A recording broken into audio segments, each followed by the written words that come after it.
ப்ளூபிக்ஸ் நேர் அனைவருக்கும் நெஞ்சார்ந்த வணக்கம். இன்றைக்கி ஒரு முக்கியமான டாபிக் போயிட்டுருக்கு. தமிழ்நாடு சட்டப்பேரவை தேர்தல் 2026 அப்படிங்கிறது மிக பரபரப்பாக போயிட்டுருக்கிற சூழ்நிலையில் இன்றைக்கி எந்த கட்சி ஆட்சியை பிடிக்கும், அவங்க ஆட்சிக்கு வருவாங்களா, இவங்க வீட்டுக்கு போவாங்களா அப்படிங்கிற மாதிரி ஒரு சூழ்நிலையில் பரபரப்பாக போயிட்டுருக்கு. இதில் முக்கியமாக கூட்டணி கட்சிகள் என்ன அப்படிங்கிறது, ரெண்டு கட்சியில் இப்போ அதிமுக திமுக ரெண்டும் பலம் வாய்ந்த ஒரு கூட்டணிகளை அமைச்சு இப்போ பேச்சுவார்த்தை நடத்திட்டு இருக்காங்க. இது ஒரு முக்கியமான காலகட்டம். இதில் ரெண்டு கட்சிகள் என்னென்ன செய்கிறாங்க அப்படிங்கிறத ஒரு சின்ன பேச போகிறோம்.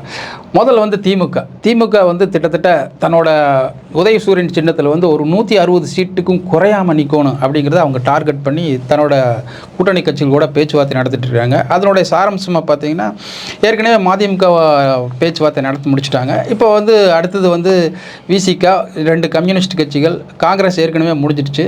அவங்களுக்கு 3 சீட்டு சென்ற தேர்தலோடு அதிகமாக கொடுத்து முடிச்சிட்டாங்க.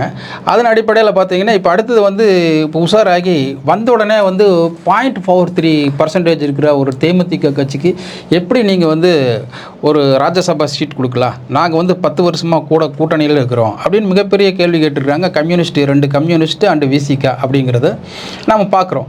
இதன் அடிப்படையில் நீங்கள் அவங்களுக்கு அதிகமாக கொடுத்துருவாங்களோ அப்படிங்கிற ஒரு சூழ்நிலையில் முதல்ல நீங்கள் தேமுதிகவுக்கு கொடுங்க அப்படிங்கிறத அவங்களோட ஒரு ப்ரெஷராக இருக்குது. அதன் அடிப்படையில் பார்த்தீங்கன்னா இப்போ முதல்ல நீங்கள் தேமுதிக பேசி முடியுங்க அப்படிங்கிறது. இதில் சூட்சமமாக செயல்பட்டுருக்கிறது விடுதலை சிறுத்தைகள் கட்சி.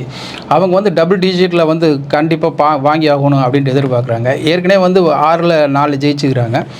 இதன் அடிப்படையில் எங்களுக்கு கிட்டத்தட்ட ஒரு 4% மேலே ஓட்டு வச்சுக்கிறோம் அப்படிங்கிறது எங்களை எந்த கடந்த ஒரு 5 வருஷமாக பார்த்திங்கன்னா எந்த ஒரு சூழ்நிலையிலுமே எல்லா பிரச்சனைகளுக்கும் நாங்கள் போராட்டம் நடத்திக்கிறோம். ஒரு 10 நிமிஷத்தில் ஒரு 500 பேர்த்தை திரட்டி 1000 பேர்த்தை திரட்டி அங்கே போராட்டம் நடத்தக்கூடிய ஒரு வல்லமை வாய்ந்த கட்சி விடுதலை சிறுத்தைகள் அப்படிங்கிறது அவங்களோட பார்வையாக இருக்குது. அதனால் அந்த மாதிரி சூழ்நிலையில் எங்களுக்கு டபுள் டிஜிட்டில் சீட்டு வேணும் அப்படிங்கிறது அவங்களோட குறிக்கோளாக இருக்குது. இதில் விழிப்புதிங்க நிற்கிறது திமுக எப்படி இருந்தாலும் 160 சீட்டில் நம்ம நின்னா தான் ஒரு 117 சீட்டு மெஜாரிட்டி ஜெயிச்சு வர முடியும் அப்படிங்கிறாங்க.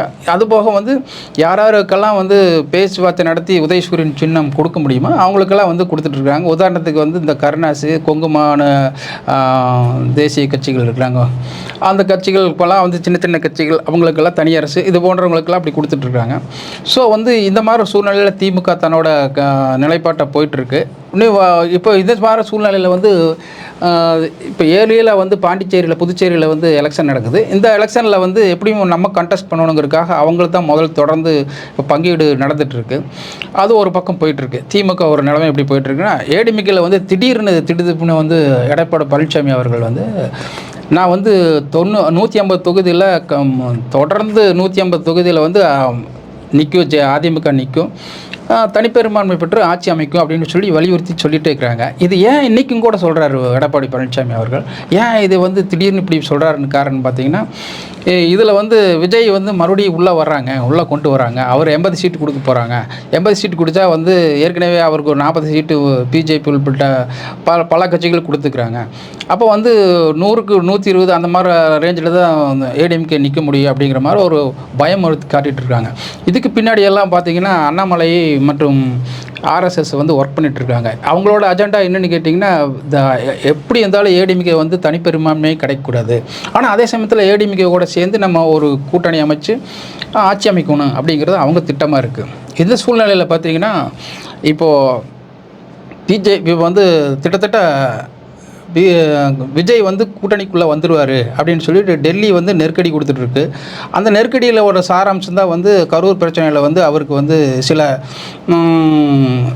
இப்போ சில அஜெண்டாவுக்கெல்லாம் கொடுத்து அவரை அதிலிருந்து காப்பாற்றுறதுக்கு உண்டான, இல்லைன்னா நீ உள்ளே போயிடுவேன், இல்லைன்னா இப்படி ஜனநாயகன் படம் வெளிவரும், உனக்கு அடுக்கடுக்கான விஷயங்கள் எல்லாம் நடக்கும் அப்படிங்கிறத வச்சு பேசி, அப்புறம் பக்கத்தில் இருக்கிற ஒரு துணை முதலமைச்சராக இருக்கிறாரில்ல ஆந்திராவில் பவன் கல்யாண், அவரோட வச்சு பேச்சுவார்த்தை நடத்தி எப்படி இருந்தாலும் கொண்டு வந்துடலாம் உள்ள அப்படின்னு சொல்லி ஆர்எஸ்எஸ் மிகப்பெரிய திட்டம் போட்டு அதை நடத்திட்டு இருக்காங்க.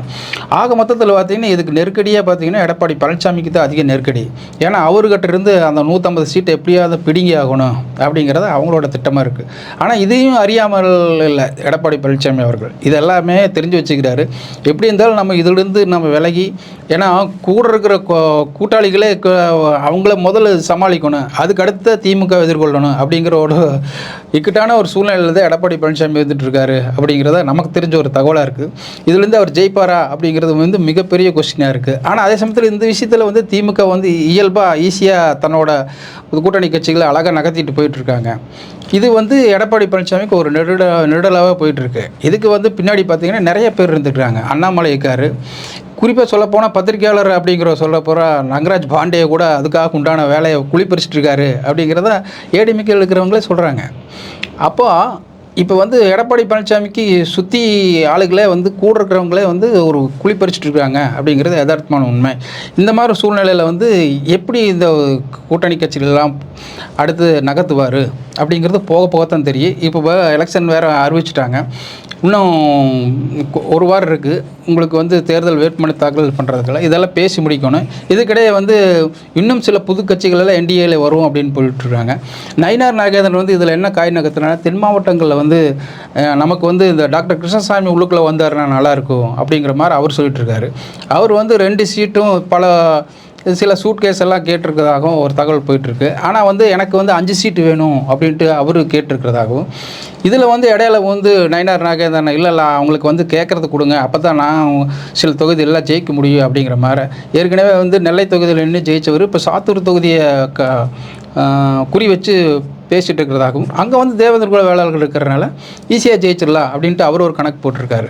ஸோ வந்து இந்த மாதிரி ஒரு சூழ்நிலை தான் இப்போது தமிழக சட்டமன்ற தேர்தல் கூட்டணி கட்சிகள் அதிமுக திமுக உள்ள கட்சிகள் போயிட்டுருக்கு. இன்னும் வந்து அடுத்த கட்டத்தில் இன்னும் சில நாட்கள் போகிற போது கிளைமேட்டெல்லாம் சேஞ்ச் ஆகும் அப்படிங்கிறத யதார்த்தமான உண்மை. சில கட்சிகள் வந்து இந்த கட்சி கூட வரலாம், இந்த கூட்டணி கூட வரலாம், சில கட்சிகள் அந்த கூட்டணி கூட போகலாம் அப்படிங்கிறது வந்து இன்னும் ஓரிரு நாட்களில் வெட்ட வெளிச்சமாயிரும். இது வந்து அடுத்தடுத்து தமிழக அரசியலில் ஒரு பெரிய மாற்றங்களை உருவாக்கும் அப்படிங்கிறத யதார்த்தமான உண்மையை நிலவரமாக வருது. இதில் அதிமுக கூட்டணியில் முக்கியமான ஒரு கருத்து சொல்லணும். என்னென்னு கேட்டிங்கன்னா, விஜய் வந்து உள்ளுக்குள்ளே வருவார் அப்படிங்கிற மாதிரி, என்டிஏ கூட்டணியில் வருவார் அப்படிங்கிற மாதிரி ஒரு பேச்சு போயிட்டுருக்கு. ஆனால் அது வந்து எடப்பாடி பழனிசாமி இது வந்து சுத்தமாக அவர் விரும்பலை. விஜய் வர்றது வந்து அவர் விரும்பவே இல்லை. அவர் வராமையே நம்ம ஜெயிச்சு காட்டலாம் அப்படிங்கிறத அவரோட ஸ்ட்ராட்டஜியாக இருக்குது. ஆனால் அதே சமயத்தில் வந்து ஆர்எஸ்எஸ் வந்து என்ன செய்யுது, பிஜேபி வந்து விஜய் உள்ளுக்குள்ளே கொண்டு வரணும், உள்ளுக்குள்ளே கொண்டு வந்தால் தான் கூட்டாக குழப்ப முடியும் அப்படிங்கிறத இது. அதன் அடிப்படையில் பார்த்திங்கன்னா சில பேர்த்த பேச வைப்பாங்க. இப்படி சில பேர்த்த பேச வச்சா தான் வந்து யாராவது சொரிஞ்சு விட்டா தான் வேலைக்கு ஆகும் அப்படிங்கிறதுக்காகத்தான் இப்போ வந்து இந்த ஆதவ அர்ஜுன்னு சொல்லி ஃபிட்னஸ் சென்டர் நடத்தினார் இல்லையா, அவர் வந்து ஃபிட்னஸ் சென்டருக்கு மாதிரியே அங்கே வர்றவங்க கூட பேசுகிற மாதிரியே எங்கள் அரசியல் பேசுகிறாரு. இது வந்து அரசியல், தமிழக அரசியல் பொதுமக்கள் எல்லாத்தையும் பார்த்துட்டு இருப்பாங்க, பத்திரிக்கையாளர் பார்த்துருப்பாங்க, இண்டஸ்ட்ரியலிஸ்ட் பார்ப்பேன், ஜேர்னலிஸ்ட் பார்ப்பேன், எல்லாத்தையும் பார்த்துருப்பாங்க. ஆனால் இங்கே வந்து மீன் கடையில் பேசுகிற மாதிரி ஆதவ அர்ஜுனை பேசுகிறது வந்து ஒரு முகம் சொல்லிக்கிற மாதிரி தான் இருந்துகிட்ருக்கு. ரஜினிகாந்த் பற்றி அவர் ஒரு மாமனிதர். இப்போ சவுத் ஆசியாவில், இந்தியாவை தாண்டி சவுத் ஆசியாவில் பெரிய ஒரு நடிகர், எல்லாத்தையும் போற்றக்கூடிய ஒரு மகள். திடீர்னு வந்து ஒரு மக்கள் செல்வாக்குள்ள ஆசியாவிலேயே நம்பர் 1 இருக்கிறாரு. ஜாக்கி சான் வந்து ஃபஸ்ட்டு நம்பர் 1 இருந்தார். இப்போ அதை தாண்டி அவர் வந்து லைம் லைட்டில் இல்லை அப்படிங்கிற மாதிரி. அடுத்தது வந்து லைம் லைட்டில் யார் இருக்கிறாங்கன்னா ரஜினி தான் இருக்கிறாரு. இப்போ இன்றைக்கும் வந்து 73 வயசில் 75 வயசில் வந்து இன்றைக்கும் வந்து ஒரு சூப்பர் ஸ்டாராக நடிச்சிட்ருக்காரு. அந்த சூழ்நிலையில் வந்து இவரை சீண்டி பார்க்குற விதமாக வந்து இவர் வந்து மன வலிமை இல்லாதவர், இவர் அதனால தான் அரசியலுக்கு வந்தவரால் திமுகவுக்கு பயந்துட்டார் அப்படிங்கிறாரு. அவர் மன வலிமை இல்லை, மன வலிமை வந்து பலமாக உள்ளவர் தான் ரஜினிகாந்த். அதே சமயத்தில் எல்லாத்துக்கும் விட்டு கொடுக்க போகக்கூடியவர். அதே சமயத்தில் எல்லாத்துக்கும் அடுத்து என்ன நடக்கு அரசியலும் சரி, பொருளாதார சூழ்நிலையிலும் சரி, இந்தியா சினிமா இண்டஸ்ட்ரியிலும் சரி, எல்லாத்தையும் கண்காணித்து கரெக்டாக அது முடிவெடுக்கக்கூடிய ஒரு வல்லமை படைத்தவர் தான் ரஜினிகாந்த் அவர்கள். அவர் வந்து யாருமே ஒப்பிட முடியாத ஒரு மிகப்பெரிய ஒரு நடமாடும் ஒரு என்ன சொல்கிறது, மக்கள் பர்சன்டேஜ் ஓட்டு வச்சுக்கிற ஒரு பிம்பம். அவர் கிட்டத்தட்ட ஒரு 20% ஓட்டு கையில் எப்பவுமே வச்சுட்டு இருப்பார். அப்படி பார்த்தாருன்னா 20% அங்கே போகும், இப்படி பார்த்தாருன்னா இது வேண்டான்னா 20% இங்கே தட்டிடு அப்படிங்கிறது. ஸோ வந்து இப்படியா அப்படிங்கிற ஒரு சூழ்நிலை வந்து நீங்கள் வந்து அதாவது இப்படி பார்த்தாருன்னா 20% அங்கே போகும், இப்படி பார்த்தானே 20% இங்கே அடிக்கும் அப்படிங்கிற ஒரு வல்லமை படத்தை வந்து ரஜினிகாந்த். அந்த சூழ்நிலையில் வந்து அவரை போய் சீண்டி பார்க்குறது வந்து இது அரசியல் வந்து ஒரு கோமாளித்தனமாக தான் பார்க்கணும். அரசியல் அறியாமை அப்படிங்கிறத உணர்த்துக்கக்கூடிய இருக்குது. இப்போ ஆதவர்ஜன் வந்து அரசியல் அறியாமை அப்படிங்கிறத சொல்லணும். ஏற்கனவே வந்து முதல்வர் அவர்கள் ஸ்டாலின் அவர்கள் வந்து முட்டாள்னு சொன்னதாகவும், இதுக்கு திமுக வந்து யாருமே எதிர்வினை ஆற்றலை அப்படிங்கிறதால சொல்கிறாங்க. இது எதுக்கு ஆற்றணும்? இவர் வந்து என்ன பெரிய அரசியல் சாணைக்கு உள்ளவர், எத்தனை வருஷம் இருந்துக்கிறாரு? ஒரு ஃபிட்னஸ் சென்டர் நடத்திட்டு இருந்த ஒரு ஆளை போயிட்டு நமக்கு வந்து எதிர்வினையாற்றவர் திமுகவில் சாதாரண கிளை செயலாளர் கூட உனக்கு பதில் சொல்ல மாட்டான். நீ அந்த அளவுக்கு ஒரு அரசியலில் வந்து அடிமட்டத்தில் இருக்கிற, உனக்கு பதில் சொல்கிற அளவுக்கு உனக்கு வந்து பாடி லாங்குவேஜே முதல்ல சரியில்லை. மைக்குக்கு முன்னாடி வந்து எப்படி நின்று பேசணுங்கிற ஒரு தன்மை கூட உங்கள்கிட்ட இல்லை. நீ வந்து அடுத்தவங்களுக்கு பதில் சொல்லிட்டு பேசிட்டு உன்னால் தான் வந்து விஜய் வந்து கெட்ட பேராக போகிறாப்புல. இப்போ விஜய் வந்து உன்ன மாதிரி அதிகமாக பேசிட்டு இருந்தாருன்னா அவரும் எப்போ வாங்கி தள்ளியிருப்பார். ஏன்னா அவர் வந்து மௌனமாக வந்து, ஆனால் அவருக்கு வந்து பேர் மௌனங்கிற பேர் இல்லை, அதுக்கு வந்து சைக்கோங்கிற பேர் வாங்கிட்டார். அவர் நிறைய விஷயங்கள் வந்து பண்ணிகிட்ருக்கறனால கரூர் விஷயங்கள்லாம் வந்து கிட்டத்தட்ட 40-45 நாள் வந்து உள்ளே விழுந்துட்டு வெளியே வராதனால அவர் வந்து சைக்கோன்னு தான் பேர் வாங்கிக்கிறாரு. அடுத்து நீங்கள் ரெண்டாம் கட்டத்தில் ஒருத்தருக்கும் கூட ஒழுங்காக பேச தெரியல, ஒரு தன்மானத்தை விட்டு அப்போ போகிற மாதிரி இருந்திருக்கு. இதே சமயத்தில் வந்து ரஜினியை சீனுக்கப்போ அடுத்தது ஒரு ஸ்டாராக இருக்கிற அஜித்தை போய் தீண்டிட்டு இருக்கிறாரு. அஜித்துக்கு உங்களுக்கு என்ன பிரச்சனை?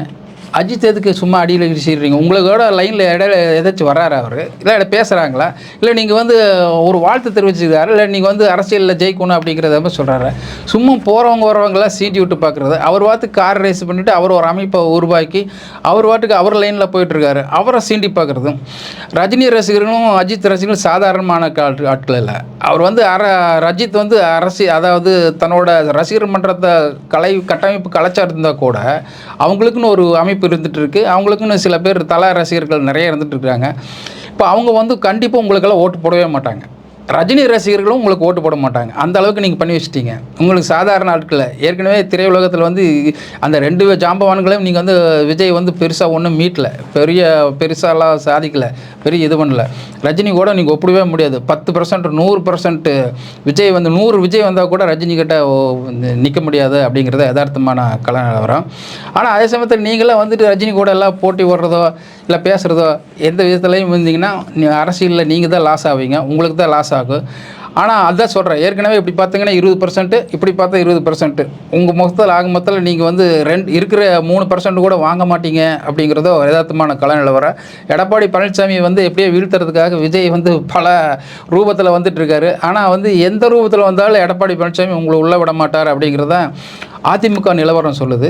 போக போக பார்ப்போம். இனி அடுத்த வாரத்தில் இன்னும் 2-3 நாட்களில் தமிழக அரசியல் யார் எங்கே கூட கூட்டணி என்னங்கிறது வந்து அடுத்து ஒரு காணொளியில் பேசலாம். நன்றி, வணக்கம்.